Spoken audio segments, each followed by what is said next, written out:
Oh, hello. Okay, welcome to Betway's Weighted to Win Saturday, the Betway Joburg Spring Challenge Day. It's an exciting weekend because it ignites the season here between October, November, December on the Highveld as we build up into the Triple Crown next year. All exciting times ahead. The Betway Summer Cup, of course, run the last Saturday in November, a R6 million race. And there's lots to look forward to, lots of leads that come out of the Saturday race meeting. Daryl Marie, the very much in form. Daryl Marie is with me. Guten Morgen. Are you going racing tomorrow? Play with fire. Oh, come on now.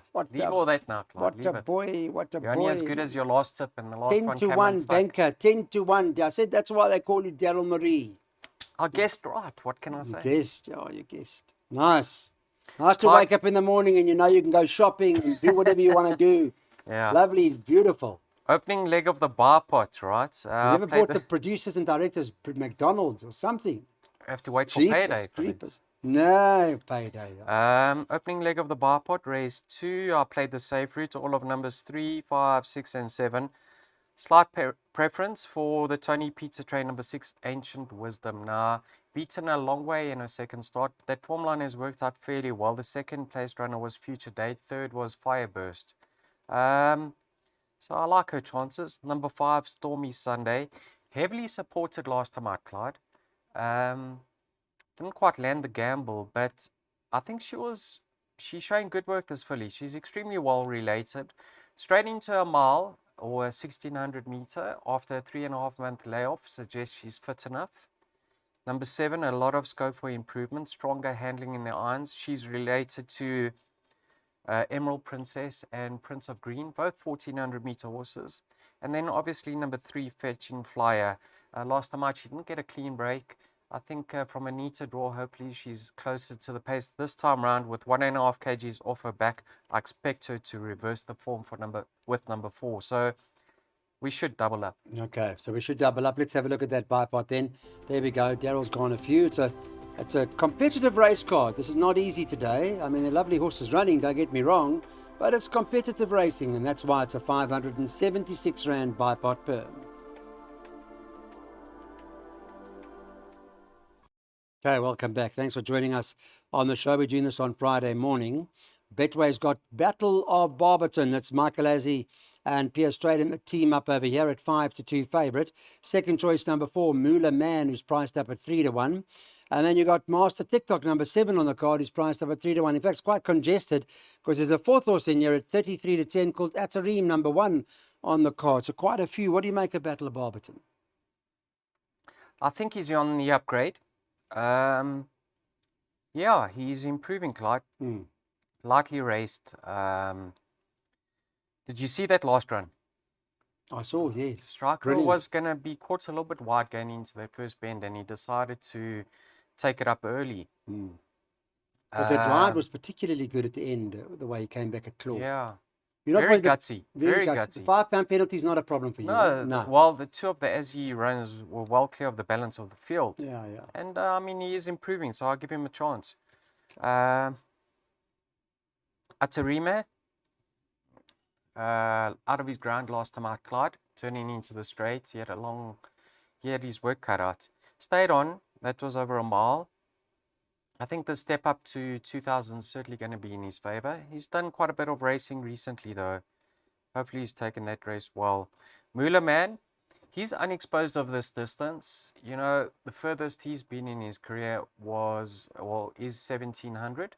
And he won that, and he was extending away from the opposition in the latter stages. So maybe, just maybe, he's better over this distance. Nice to see Gavin back in the arms for Mr. Verners over here. And then Master TikTok done extremely well in his post-maiden efforts. I know on paper he's held by Battle of Barberton, but you know what? He's off a 72 and he gets that 1.5 kg pull. So I could see him featuring. You know, it's a very small field. It could be a muddling pace. So once again, I find it very difficult. Not an easy race. All right, so there are a few in here that's been recommended by Darren and his PA in what a small field. He's got 4 horses, so that's just how open the race is.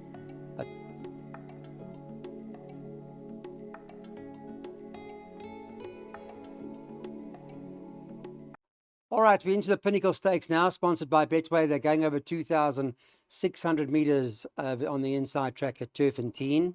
Stand side track is obviously being scarified in preparation for the big month ahead. Now, it's a carryover pick six. There's R1 million in that carryover.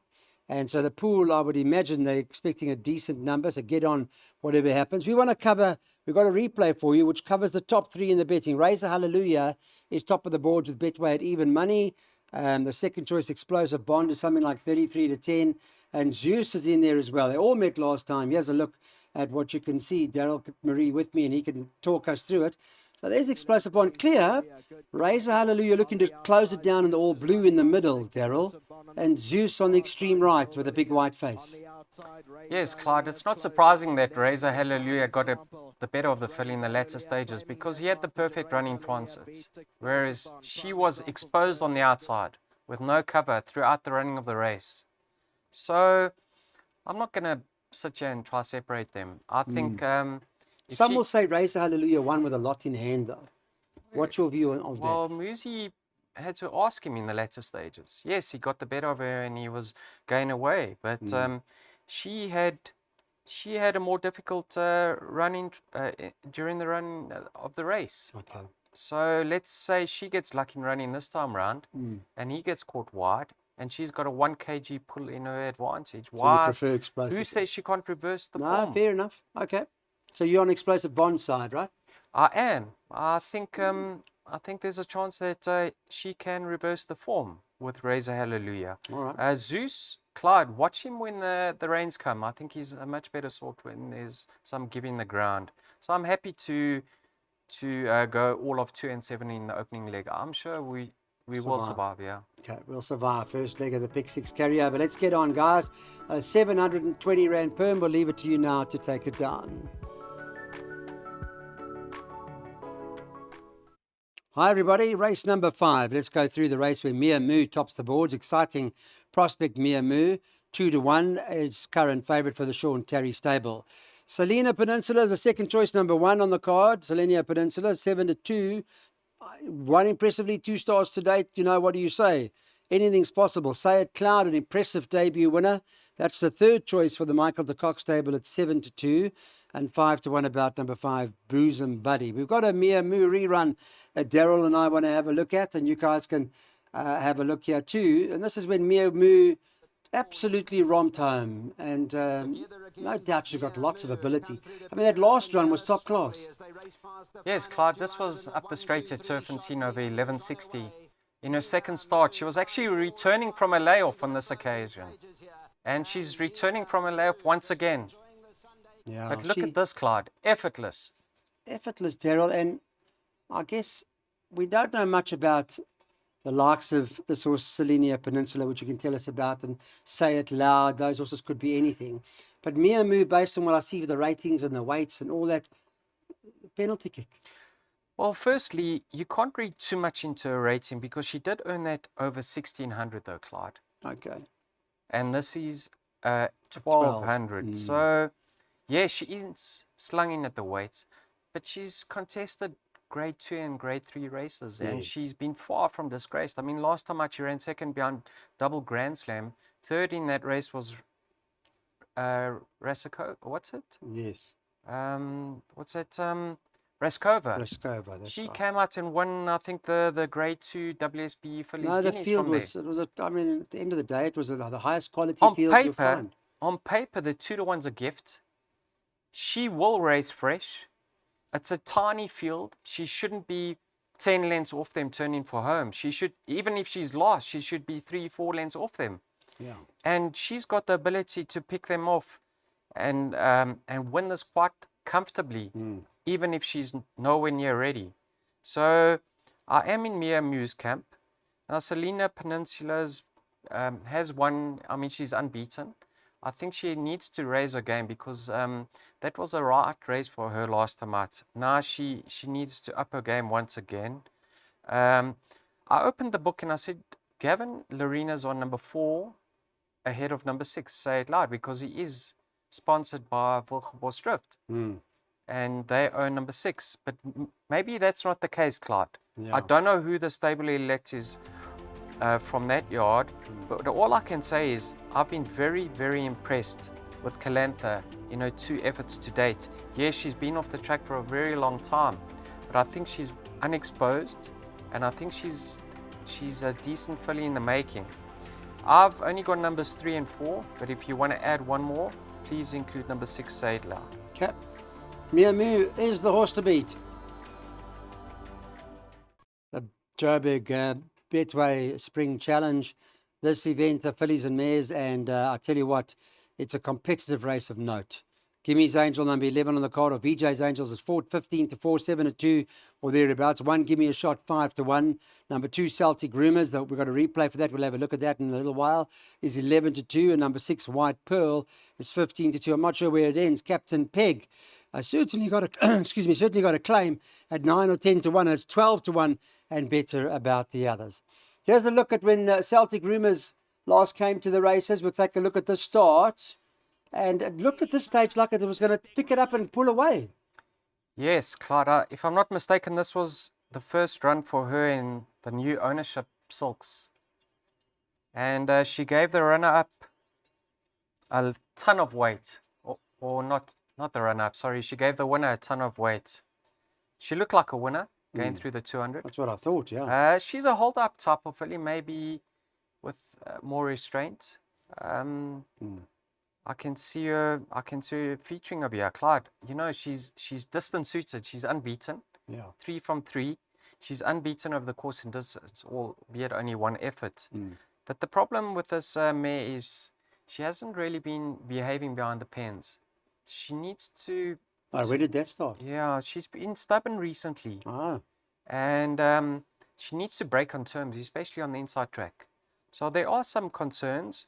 But I think she's a high-class filly or a mare. So I like her chances. I've only gone 3 horses over here. Number 1, Give Me a Shot. Now, have a look at the best weighted column over here, Clyde. Let's Go Now tops it ahead of My Soulmate. Then Give Me a Shot, White Angel, and White Pearl and VJ's Angel. Now, Let's Go Now and My Soulmate are not distance suited. So I'm putting a line through both of them. Okay. Third best in is Give Me a Shot. Yes. Now she's distance suited. She's got fitness on her side. Last time out she set the record straight, and now she's even better off at the weights. I think Craig's going to bounce her and put her in the race from a tricky draw. He'll overcome that draw quite easily. I like her chances a lot. And VJ's Angel, what's your take on her? VJ's Angel, Clyde, inside track, big field, and she's got a shocking draw. Yeah. And she's returning from a layoff. Yes, she can win it on class alone, but she's nowhere near her best. This isn't her target. Am I right? She's going to have to run out of her skin to feature over here. Can I see her winning? Yes. But she's my 4th pick. I've only gone 3 over here. Who's the other one? What do you think? I mean, Calvin rode it to victory last time out in a grade 1. And he's on Captain Peg, the runner-up of this race last year. I don't know why he's not riding her. Anyway, Clyde, I'm leaning towards a filly here called White Pearl. She was on the boil for quite some time last season. And I think the rest is going to do her the world of good. She's well weighted, yeah. She's ideally track and trip suited. She's run behind Sandringham Summit, Give Me Another, Mrs. Browning, Raskova, High Miss Geriatrics. I mean, high-class fillies. And Colt in Sandringham Summit. Watch number 6, White Pearl. I'm going 6 from 1 and 2. If you want to go wider, please add in VJ's Angel, number 11. Okay, so here's the main race for the day now. This is the Betway Joburg Spring Challenge over the 1450 metres, a race here for 550,000 Rand, a Group 2 event. We've got the replay of Main Defender when he beat Barbaresco. We'll look at it in a moment. We'll show it to you now. Betway's market on Friday had number 1, Main Defender, top of the boards at 17-10. They've priced up 8-1 bar 1. So from a market perspective, everybody's on Main Defender. That horse Barbaresco is priced up around 11-12-1. Here's the rerun. Let's have a look. You can take a look and see what happens here, Darryl. I mean, he really put the race to bed at 600 meters out, Clyde. He did lug in towards the inside, and Barbaresco stayed on throughout. That was Barbaresco's first run after a layoff. So he was far from disgraced. Cracking effort on both of their behalf. I mean, just having a look at that replay or that rerun, I mean, Main Defender is very hard to beat. Do you in think my opinion. Main Defender more suited to the inside track than Barbaresco? Based on that, his turn of foot. Yeah, I think he's got a tremendous turn of foot, this horse. Well, Clyde, he we won- saw that last year when he was a 3-year-old and he won this he race. romped home, eh? Yeah, He romped home. But Barbaresco has come on leaps and bounds. Absolutely. Leaps and bounds. since then. absolutely. So I agree with you. I'm just saying, I don't know if the 1450 is too short for Barbaresco nowadays. I don't know if it is. Well, what I can say, Clyde, now that you touched on that, you know, if you listen to Piers Stradham's interview last time out, he said I was climbing all over the hills. So this horse doesn't lack toe, and I think he's better off a faster pace. Lovely horse, Barbaresco, and he's had the run under his belt. So, I mean, we'd love to see Main Defender bounce back. Of course. And notch up another win, and he is best weighted over here. But I don't think it's as clear cut as what the betting suggests. And I think currently the way the market is structured, the value in the race has to be Gladiatorian. Like I've touched on in the past, this horse hasn't got the recognition he deserves. He's a high class sort. Clyde, go back to that run behind Dave the King, right, in the Gold Challenge. Those are the best horses in the country. And in that race, funny enough, he beats Main Defender. Yeah. Okay? Now, many will say that Main Defender ran below par on that occasion. But on paper, he beat Main Defender and he's 3 kilograms better off. And he's 3 kilograms better off. Doesn't that bring him into the play over here? At 10-1. He's third best in weighted. He'll be track and drip suited. He's got fitness on his side. I think at 10-1, Gladiatorian is the value in the race. I'd love to see Main Defender win, and I've got healthy respect for Barbaresco.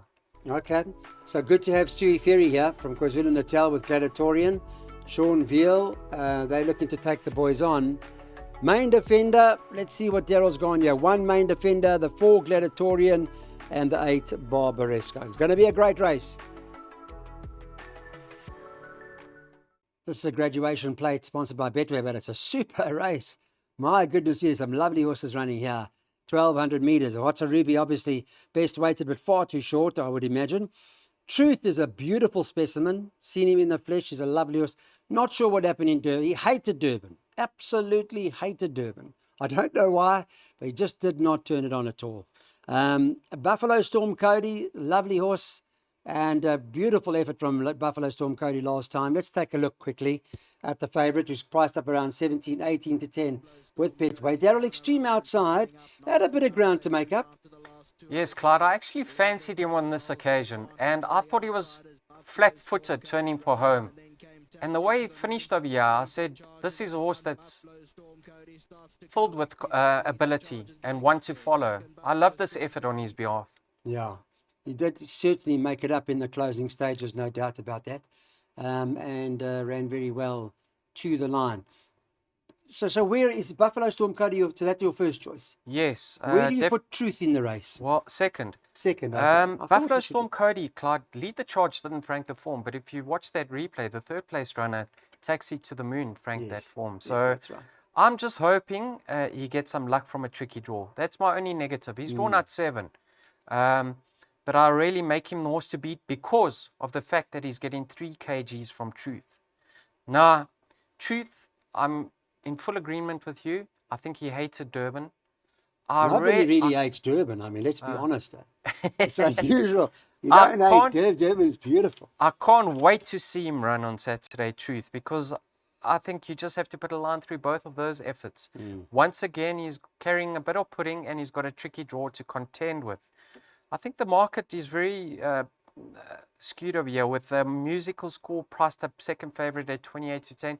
Yes, the word was out. He's a nice horse in the making, but he didn't beat much. I know Blizzard Snow has won since then, but he really needs to up his game. Truth and Buffalo Storm Cody have held their own against top individuals. So musical score, he's lightly raced, and I think he's got scope, but he needs to show what he's about now. And the filly Baquina, Yes. Now have a look at the rating. She's actually well in of here. She's got 53.5 to shoulder, and she's probably going to push forward from a neat draw. She could get the gun run and a great position in running. So yes, she didn't beat much, but you have to be impressed in the way she did it. Won, yeah. So I'm in Buffalo Storm Cody's camp, but I've got respect for Truth because I really think he's a top individual. Yeah. But because of that 3 kgs, we gain 4 from 2. Okay. Buffalo, that's the one. Here's the last double of the day. Right, for the last on the card here at Big T, let's take a look at what the situation is regarding this Betway handicap. It's over 1,000 meters, the 9th race on the card. And this is where Rainbow Reward tops the boards at 5-2. Does appear to be the horse to beat. Number 7, Kingston Shah, second choice at 3-1 and 33-10 on Friday morning about number 5, Karangatang. You can get 7-2 Smith and Wesson and about 6-7-1 and better about the others. Interesting race. There are quite a few in here that might have a couple of claims. Daryl, what's your take on it? One that's definitely got a claim is Karangatang because she's got the female allowance, the 1.5 kg claim. Yes, that's right. But yes, Clyde, this horse hasn't seen the winner's enclosure for just on 2 years, and he continues to drop in the ratings. There's no doubt he's not the horse he was. As I think a juvenile, he did extremely well. But yes, you can see he's off a competitive mark. He shows a lot of pace. Whether he can hold on remains to be seen. But he's got a neat draw on the inside track. He should certainly be suited, and I'm sure Rachel will get him into a prominent position. Rainbow Reward. Last time out, Cabello tried to beat a wide draw, and he got a little bit exposed on the outside, and he only gave way very late in that race. I thought that was a commendable effort on his behalf. I prefer him with a little bit of cover. In a small field, I'm hoping he'll get that, and he'll be doing his best work late. So there's no doubt number 6 is my first pick, Rainbow Reward. At the weights, though, Karangatang, there's not much separating the two of them. Then you got Smith and Wesson. Now, we heard from Paulie Matchett in the Track Talk interview. He was over the moon with his comeback effort when returning from a layoff, and he built on that effort last time out, just getting touched off behind Tchaikovsky. Now, if you have a look, he's drawn one on the inside track. The horse is towards his inside. Well, the horse that's got the pace on his outside is Karangatang. So he really should get the run of the race. Having his peak run a lot is in his favor. So in order, I'm going 6, 8, 5. But it doesn't stop there, Clyde. It's open, eh? Yeah, you could possibly include numbers 1 and 7 thereafter. All right, open race, 5, 6 and 8 is exacta boxed for the last here at Turffontein from Daryl. Let's get on.